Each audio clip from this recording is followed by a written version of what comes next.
ইউরোপের নতুন নিরাপত্তা খেলা, কিয়েভের কৃতজ্ঞতা, চীনের রাগ আর ট্রাম্পের নতুন ফ্যাশন। খবর সংযোগের টপ নিউজের সেগমেন্টে আজ আমরা এই বিষয়গুলোর দিকে তীক্ষ্ণ দৃষ্টি রাখব আর চেষ্টা করব পর্দার পেছনে যে নাটকের দৃশ্য সাজানো হচ্ছে তা আপনাদের সামনে নিয়ে আসতে। চলুন তাহলে আমাদের সঙ্গে টপ নিউজের চার্টার্ড ফ্লাইটে ভ্রমণের কমফোর্ট আমরা আপনাদের দিচ্ছি, তাই নিশ্চিন্ত থাকুন।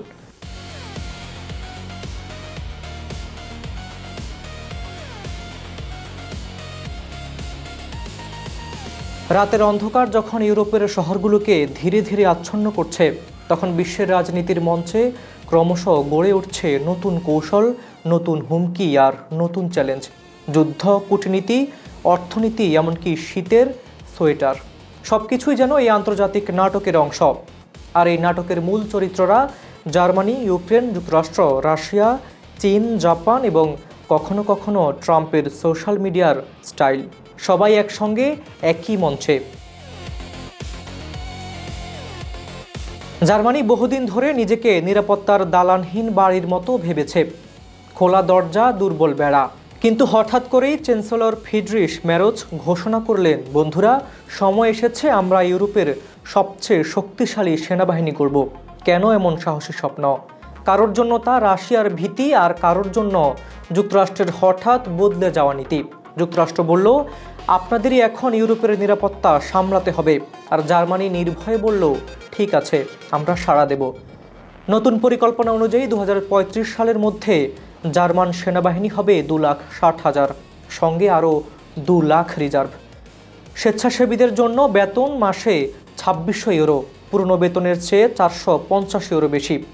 কিন্তু যদি স্বেচ্ছাসেবীর সংখ্যা কম হয়, সরকার বাধ্যতামূলক ডাকে যেতে পারে।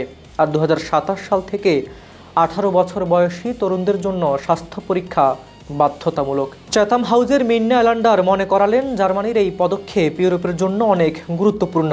তবে পুরো ফল দেখতে হলে আমাদের অপেক্ষা করতে হবে 2030-এর দশক পর্যন্ত। আর যেন যুদ্ধের খেলা আরও নাটকীয় হয়, জার্মানি প্রতিরক্ষা প্রধান জেনারেল কার্স্টেন ব্রয়ার সতর্ক করলেন, ন্যাটোকে রাশিয়ার সম্ভাব্য হামলার জন্য প্রস্তুত থাকতে হবে, ইভেন 2029 সালেও।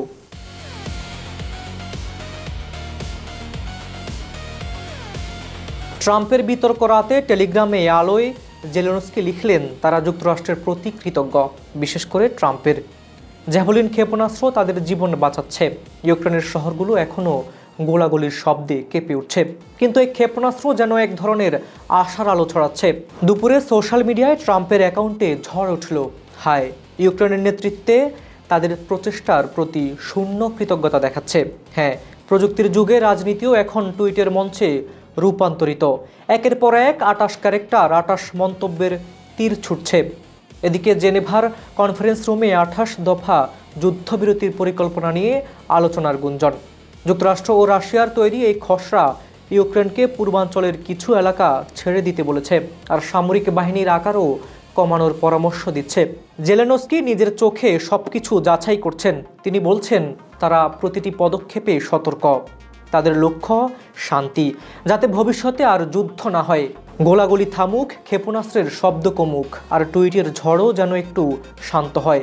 এই যুদ্ধের গল্পে এখনও আশার আলো জ্বলছে। এদিকে এশিয়ায় কিছুদিন আগে চীনের পররাষ্ট্রমন্ত্রী ওয়াং ই চীনের লাল রেখা অতিক্রম করা নিয়ে জাপানকে শকিং অভিযোগ করেন।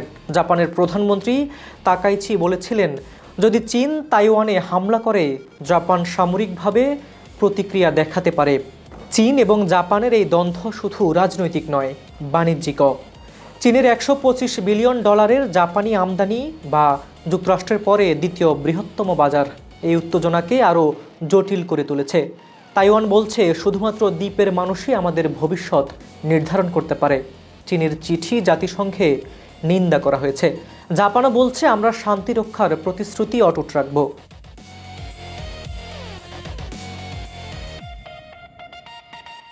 এখন একটু অন্যরকম খবর। ট্রাম্পের নতুন ভাইরাল শীতের সোয়েটারের গল্প। নিউ ইয়র্কের নতুন মেয়র জোহরান মামদানি এবং প্রেসিডেন্ট ট্রাম্প একই ধরনের পোশাকে। সোশ্যাল মিডিয়া ফেটে পড়ল, দা মামদানি, আমিও এই লুক চুরি করব। রাজনৈতিক নাটকের সঙ্গে ফ্যাশনের এই হালকা মুহূর্ত আন্তর্জাতিক উত্তেজনাকে আরও মানুষের চোখের কাছে নিয়ে এসেছে। বিশ্ব এখন এক নতুন কূটনীতিক নাটকের মঞ্চ। জার্মানি সেনা শক্তিশালী করছে, ইউক্রেন কৃতজ্ঞতা প্রকাশ করছে, চীন জাপান উত্তেজনা বাড়াচ্ছে, আর ট্রাম্প সোয়েটার নিয়ে ভাইরাল হচ্ছে।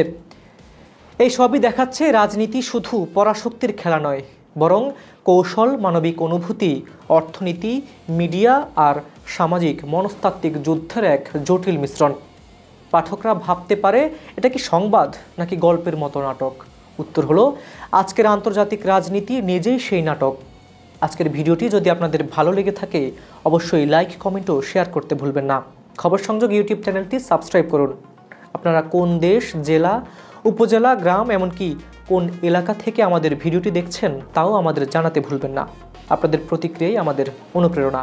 কাজল হায়দারের রিপোর্টে হাবিবুর রহমান নিশান, খবর সংযোগ।